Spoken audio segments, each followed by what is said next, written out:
Okay, so today we're going to work on chapter 8. I hope you've enjoyed it. The whole budgeting chapter, I think, has really interesting implications for both work and personal. Um, and generally, students don't have a problem with most of it, but there are a couple issues that students sometimes have. And that's with the production budget and the direct materials budget. So I'm just going to go over those using an example from your book. So here's exercise 8.2 from the back of the chapter. So here we have down under products, an Australian company has budgeted sales of its popular boomerang for the next 4 months as follows, right? So these are in units of boomerangs. Okay, so we need to be careful what actual units we're talking about. So we're talking about the actual boomerang. The company is now in the process of preparing a production budget for the second quarter. Past experience has shown that end of month inventory levels must equal 10% of the following month's unit sales. And the inventory at the end of March was 5,000 units. Use Schedule 2 as your guide. So as I recommend on Canvas, I suggest that you make a spreadsheet with the different budgeting templates so that when you get to the quiz, you don't have to start all of these from scratch. Plus, when you're doing the homework, it's just really helpful. So here is my production budget template. I'm going to plug in, right? Everything always starts with budgeted sales. So I'm going to plug in my sales numbers.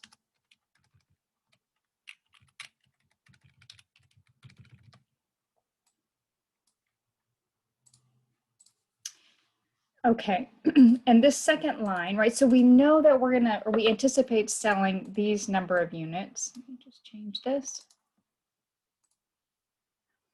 Okay, so we know, right, that we need to have 50,000 units available in April to sell them, right? We don't want to end up in an out of stock position where somebody wants to buy something from us, but we don't have it available. And so 50,000 is sort of our baseline. And then we don't want to end April with 0 units because we want to have some available at the beginning of May, right? Just assume somebody came in May 1st and wanted to buy 2,000 units. If we don't have any available, they're going to go somewhere else. So we always want to end up with some amount of ending inventory, not a lot because we don't want to pay huge storage bills, but we want to have just enough.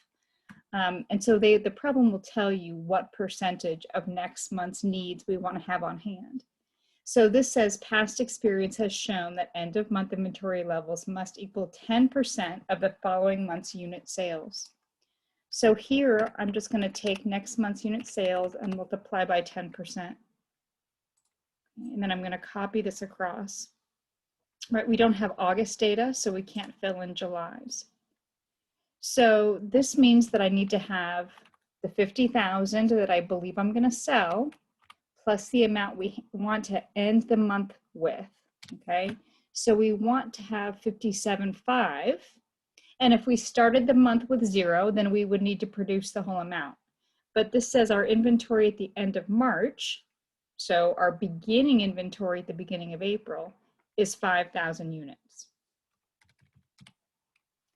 So I have to produce in April the 57.5 less the 5 I start with. So I need to produce 52.5 in April. Okay, so I can copy this formula across. And then remember that my beginning inventory for any month is the same as my ending inventory for the prior month. Okay, so my beginning inventory on May 1st, I can just copy from my ending inventory from April 30th. And the same for for June.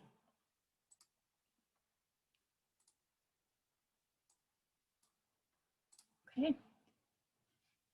So hopefully that explains how we get those desired ending inventory and beginning inventory numbers.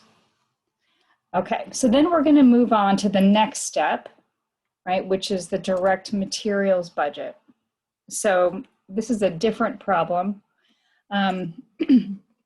So it says 3 grams of musk oil are required for each bottle of mink caress, a very popular perfume made by a small company in Western Siberia. The cost of the musk oil is $1.50 per gram. Budgeted production of mink caress is given below for the quarters year 2 and for the first quarter of year 3. The inventory of musk oil at the beginning of the quarter must be equal to 20% of the following quarter's production needs. Some 36,000 grams of musk oil will be on hand to start the first quarter of year 2.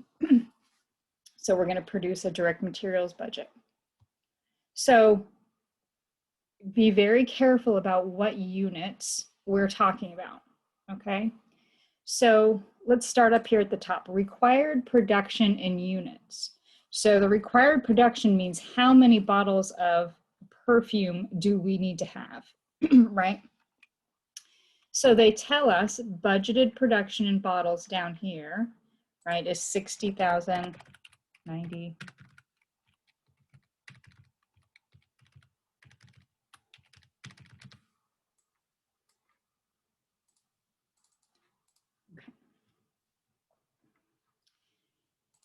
Then units of DM needed per unit. So direct materials. So what are our direct materials, right? Our direct materials are the musk oil, right? Whereas this is the bottle of mink caress.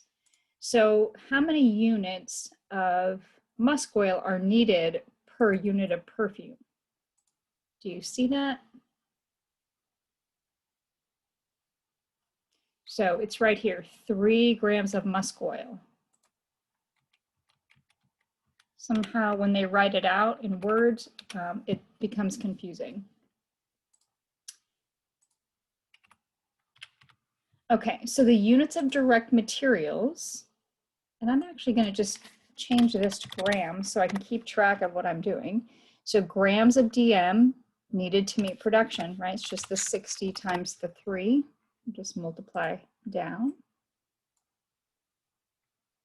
And then what is our ending desired inventory of the musk oil? Right, so down here it says the inventory of the musk oil, so not the bottles of perfume, the inventory of the oil at the end of the quarter must be equal to 20% of the following quarter's production needs, right? So that's just, again, 20% times next quarter's production needs.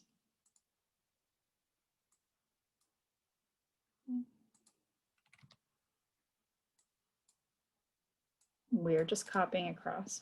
Okay, so the total direct materials needed are the 180 plus the 54 for the first quarter. And then what did we start with? Right, it says we started with 36,000 grams.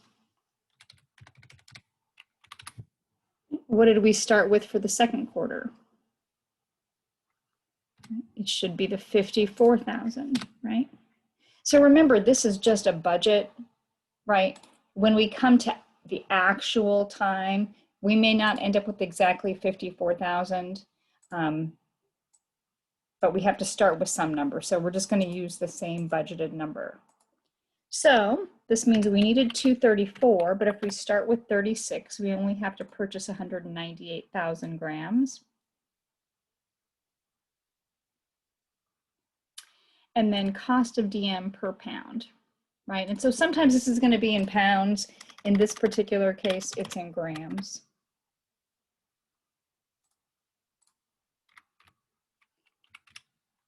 So if we were talking about wood or whatever, it would probably be in pounds. But in this case, it's in grams. And it says that it costs $1.50, whoops, per gram.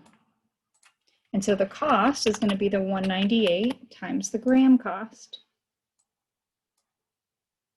Okay. So again, if you have any further questions, let me know.